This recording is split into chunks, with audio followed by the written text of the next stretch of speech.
La Bible dit dans Ésaïe chapitre 9, verset 5, « Car un enfant nous est né, un fils nous est donné, et la domination reposera sur son épaule, on l'appellera admirable, conseiller, Dieu puissant, Père éternel, Prince de la paix. » Amen. Je ne sais pas quelle est la vision de Dieu que vous avez, mais nous voyons au travers de ce verset, et ce n'est pas le seul, mais il y a une quantité de versets dans la Bible qui nous parlent de Dieu comme étant un Père pour chacun d'entre nous. On l'appellera Père éternel. Voilà comment la Bible nous parle de Dieu. Parfois certains voient Dieu comme étant un Dieu lointain, qui ne s'intéresse pas à nous, un Dieu froid, dur.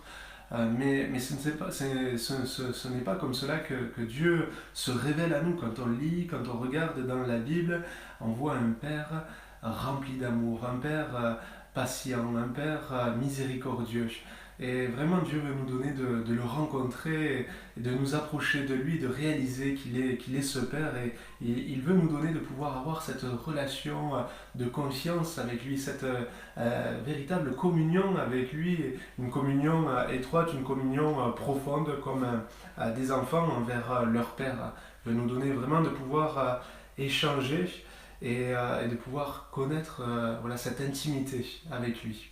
Dans l'évangile de Matthieu, chapitre 6, c'est Jésus qui enseigne ses disciples vis-à-vis de la prière, justement sur comment ils pouvaient s'approcher de Dieu. Et il va leur dire, lorsque vous priez, dans Matthieu chapitre 6, verset 5, « Lorsque vous priez, ne soyez pas comme les hypocrites qui aiment à prier debout dans les synagogues et au coin des rues pour être vus des hommes. Je vous le dis, ils ont leur récompense. Mais quand tu pries, entre dans ta chambre, ferme ta porte et prie ton Père qui est là dans le lieu secret, et ton Père qui voit dans le secret te le rendra. En priant, ne multipliez pas de vaines paroles comme les païens qui s'imaginent qu'à force de paroles, ils seront exaucés. Ne leur ressemblez pas, car votre Père sait de quoi vous avez besoin avant que vous le lui demandiez. Voici donc comment vous devez prier. Notre Père qui es aux cieux. » Et je ne continuerai pas cette prière que vous connaissez très certainement. Beaucoup de personnes la connaissent, la récitent, la connaissent par cœur et peuvent la réciter même plusieurs fois par jour. Mais ce n'est pas ce qui fait qu'on est automatiquement forcément près du Père et qu'on est en communion et qu'on connaît cette intimité avec le Père. Il y a des personnes qui peuvent réciter des prières mais qui sont loin de Dieu, loin du Père. Et aujourd'hui, vraiment, ce que Dieu veut, c'est nous donner de pouvoir nous approcher de lui et le connaître et avoir vraiment établir cette relation avec lui. Et c'est grâce à Jésus-Christ. C'est lui qui nous conduit vers cette intimité avec le Père. Il le dit, « Je suis le chemin, la vérité, la vie.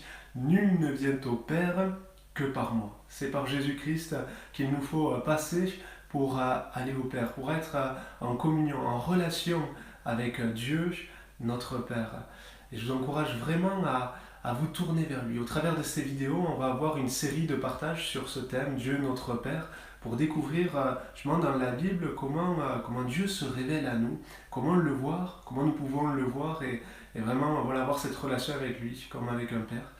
Mais je vous encourage vraiment juste à ne pas regarder simplement des vidéos, mais vraiment dans ce temps à chercher Dieu de tout votre cœur. Et c'est ce qui vous donnera de le rencontrer, de rencontrer ce Père merveilleux, formidable, extraordinaire, immensément bon pour chacun d'entre nous, ce Père parfait. Nous, en tant que parents, on sait qu'on est vis-à-vis de nos enfants bien limités, bien incapables, bien faillibles. Et nous verrons au travers justement aussi de cette série de partages sur ce thème plusieurs parallèles d'attitudes que l'on peut avoir en tant que parents vis-à-vis de nos enfants et voir justement qu'il y a beaucoup d'attitudes similaires mais que Dieu a, mais lui à la perfection, parce que Dieu, en lui, il n'y a aucun défaut. Et quand on se tourne vers lui, quand vraiment on s'appuie sur lui, on n'est jamais déçu. Parce que Dieu est ce Père parfait, bien plus, un Père bien meilleur, un parent bien meilleur que vous et moi. Il est bien plus aimant, bien plus affectueux, bien plus attentionné, bien plus bienveillant que vous pouvez l'être envers vos propres enfants. En tant que parents, on veut le meilleur pour nos enfants, on veut leur bonheur, mais Dieu le veut encore plus pour chacun d'entre nous. Il veut notre bonheur ici-bas, mais il veut aussi et surtout notre bonheur pour l'éternité. On l'appellera Père éternel.